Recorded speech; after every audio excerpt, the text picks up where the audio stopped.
Bonjour à tous et bienvenue dans le conseil du coach. Donc cette semaine, je vais vous parler des douleurs. Ce qu'on remarque beaucoup à la salle par exemple, c'est quand quelqu'un ressent une douleur lors d'un mouvement ou une douleur générale qu'il ressent quand il refait un mouvement. Le problème, c'est qu'il risque de se démotiver, de carrément enlever le mouvement, de ne plus le faire. Et donc forcément, on risque de régresser et d'enlever des mouvements qui sont intéressants à travailler. Pour éviter ça, on va essayer de comprendre la douleur et essayer de comprendre surtout ce qui va procurer cette douleur, en gros l'identifier.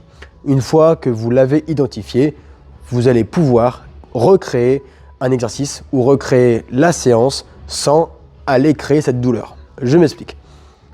On a identifié pas mal d'éléments qui peuvent procurer une douleur. Donc imaginons le premier, c'est le mouvement, parce que oui, en effet, un mouvement peut créer donc une douleur. Si c'est le cas, si c'est bien le mouvement qui procure chez vous une douleur, dans ce cas-là, vous n'allez pas avoir le choix que de changer le mouvement ou de travailler du renforcement parallèle pour essayer de diminuer la douleur lors du mouvement. Mais ça, c'est si ça concerne le mouvement. Ensuite, vous allez avoir peut-être votre position. Il suffit d'avoir par exemple mal au dos et d'avoir mal quand on est fort penché et de ne plus avoir mal quand on est ici. Et bien, il suffira dans le mouvement quand vous allez travailler avec ce genre de position, aller simplement moins bas. Donc si on sait qu'on a mal ici et non ici, on s'arrêtera donc ici pour ne pas générer la douleur. Pareil au niveau de l'amplitude.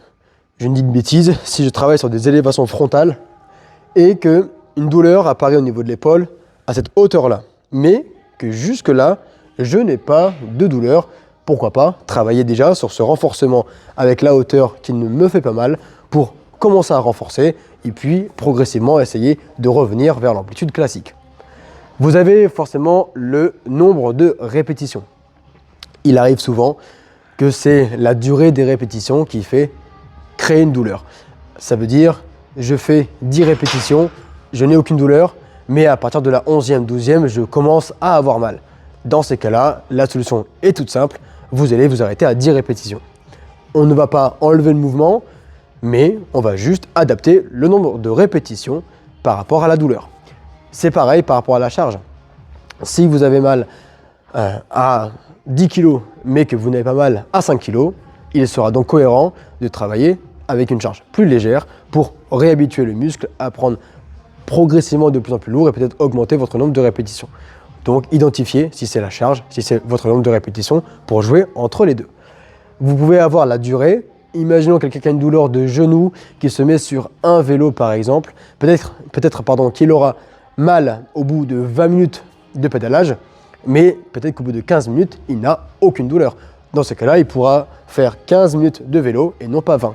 Et s'arrêter avant. S'il a identifié que c'est à partir de 20 minutes qu'il commence à avoir mal, il pourra faire du vélo avec plaisir, mais s'arrêter lorsqu'il sait qu'il risque d'avoir mal.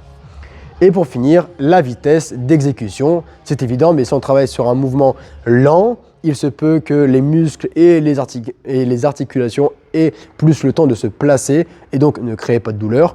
Alors que si on va vite sur un mouvement et qu'on n'est pas assez renforcé ou que la vitesse nous fait mal, dans ce cas-là, ça peut être l'explication. Donc, ce qu'il faut retenir, c'est que ça fait beaucoup de possibilités, beaucoup d'éléments qui peuvent provoquer une douleur. Identifiez-les pour comprendre votre douleur, juste pas vous dire j'ai mal, j'arrête, mais j'ai mal, pourquoi j'ai mal. Et comme ça, on va pouvoir recréer une séance ou modifier l'exercice en fonction de la douleur. Si vous ne savez pas identifier la douleur, vous pouvez vous rapprocher des coachs, on vous aidera pour trouver une solution. Salut tout le monde!